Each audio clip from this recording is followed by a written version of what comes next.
time to get you prepared for set championships. So let's talk about the Monstro combo, a new meta deck climbing up in the ranks. Howdy hi ladies and gents, I'm the expert and I love talking about Lorcana, deck techs and rulings that you may not be aware of. If you like the sound of that, be sure to follow for more, but let's get into this one. Now you may have seen me talk about this combo before when it was called the Moby Duck combo in Fabled. Now in Whispers it's way more efficient and doesn't even need Donald Duck. The cards you need to keep an eye out for are Monstro, Infamous Whale, Alan-a-Dale, Rockin' Rooster, We Know the Way, and the Great Illuminary, Abandoned Laboratory. So effectively how the combo works is that your opponent will play out the Great Illuminary, and will either play it the turn after or on the same turn as Monstro. Monstro will then be moved into the Great Illuminary, and will be able to mill their deck out with the effect of the Great Illuminary, and by readying themselves with Monstro's effect, to get everything they need into the discard pile. Once everything is in the discard, your opponent is going to either sing or play We Know the Way, which will bring out a copy of Alan-a-Dale from the discard if it isn't already out on board.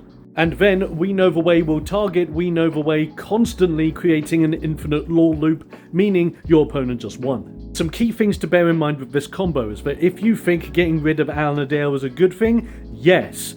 But do not get rid of it and banish it because that still helps your opponent. The best thing to do with Alan-a-Dale, hit it with Hades or hit it with anything that puts it into the opponent's inkwell. If they've only got one copy, that completely destroys their game plan. When you see Monstro, it's pretty much the exact same idea. Hit this bad boy, put it into the inkwell, or just force it to be discarded in any way or form. The hardest part of a combo to get rid of is We Know the Way. Your opponent would be running anywhere between 2 to 4 copies of it, and if they're running 4 copies of it, yes, you can get rid of 2, maybe putting them into the inkwell, but guess what? As long as there are 2 copies that exist, and at least 1 copy is in the opponent's hands, it's game over.